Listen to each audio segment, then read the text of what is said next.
राणा सांगा पर दिए गए विवादित बयान को लेकर समाजवादी पार्टी के सांसद रामजीलाल सुमन का विरोध थमने का नाम नहीं ले रहा है। अब इस पूरे मामले में राजनीति भी गर्मा गई है।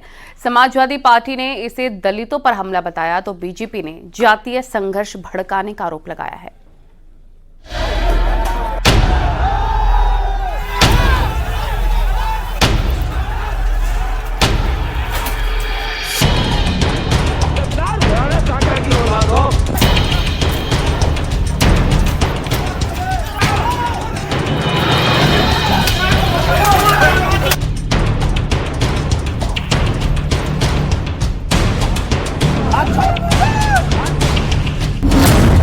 राणा सांगा पर संग्राम की नई लहर।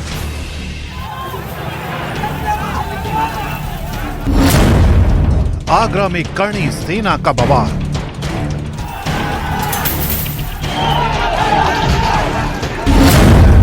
राणा सांगा पर घमासान की टाइमलाइन।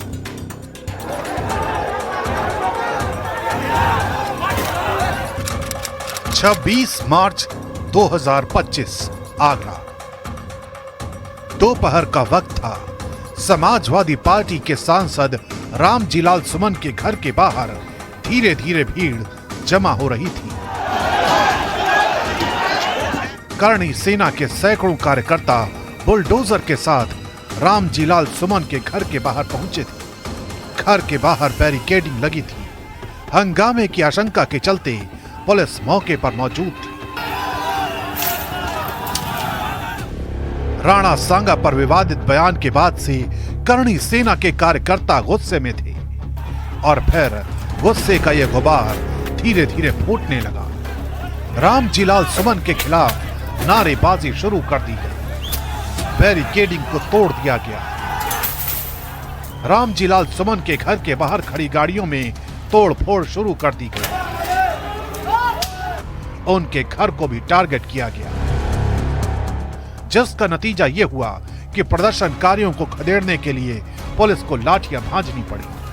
बवाल इतना बढ़ा कि कई पुलिसकर्मी और करणी सेना के कार्यकर्ता लहूलुहान हो गए,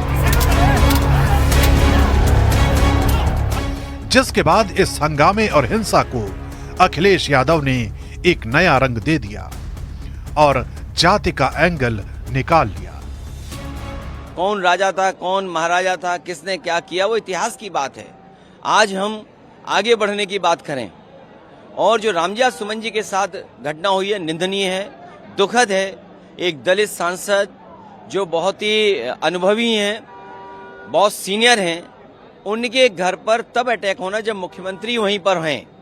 इसका मतलब मुख्यमंत्री जी की सहमति से हुआ है। ये जो जीरो टॉलरेंस की बात करने वालों का जीरो टॉलरेंस ही जीरो हो गया है। देखिए, वो करणी सेना का मामला है, उनका बयान है। जी जी। हम लोगों का जो काम है संविधान के दायरे में, जो डबल इंजन की सरकार है वो अपना जो जनता के हित के लिए काम कर रही है, प्रदेश के विकास के लिए, देश के विकास के लिए मोदी जी, योगी जी मिलकर के हम सब लोग विकास का काम कर रहे हैं। विपक्ष के जो लोग हैं उनको ये काम पसंद नहीं आ रहा है।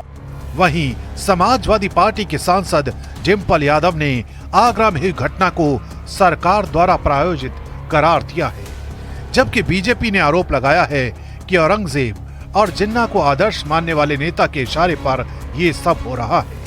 किस तरह का उपद्रव जो मचाया जा रहा है पूरे उत्तर प्रदेश में, मैं समझती हूँ सरकार को उस पर स्ट्रिक्ट एक्शन लेना चाहिए।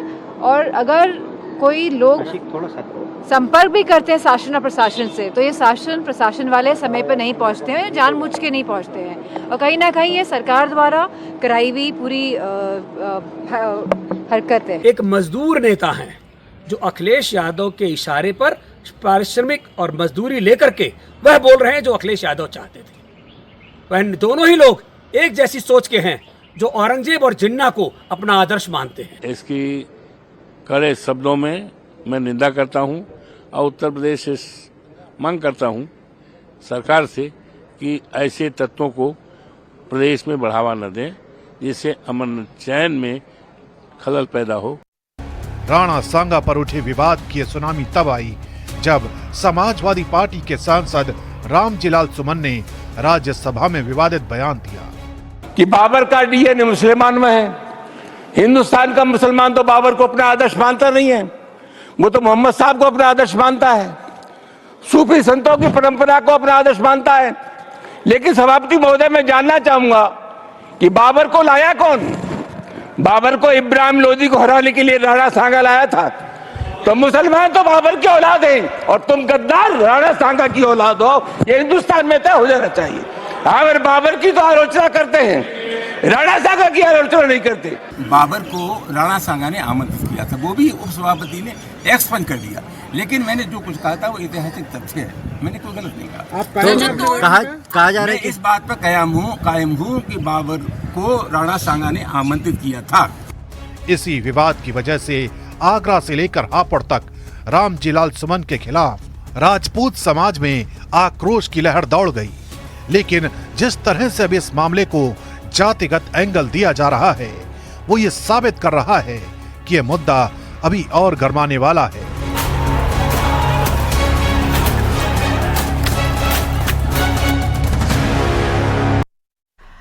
नोएडा और ग्रेटर नोएडा में जमीन खरीदना अब और महंगा हो जाएगा। सरकार के आदेश पर जिला प्रशासन ने सर्किल रेट की दरों में बदलाव कर दिया है। अगर अलग अलग श्रेणी की भूमि में 15 से 70% तक की बढ़ोतरी की गई है। जेवर तहसील में कृषि भूमि के सर्किल रेट में 70% तक की बढ़ोतरी की गई है। जेवर में कृषि भूमि का सर्किल रेट 900 रुपए प्रति वर्ग मीटर से 1550 रुपए प्रति वर्ग मीटर किया गया है। जबकि नोएडा, ग्रेटर नोएडा, यमुना प्राधिकरण में फ्लैटों की रजिस्ट्री भी महंगी हो जाएगी। यहाँ सर्किल रेट में 20 से 30% तक की बढ़ोतरी का प्रस्ताव है। बताते गौतम बुद्ध नगर में 2016 के बाद से सर्किल रेट की दरों में बदलाव नहीं हुआ है।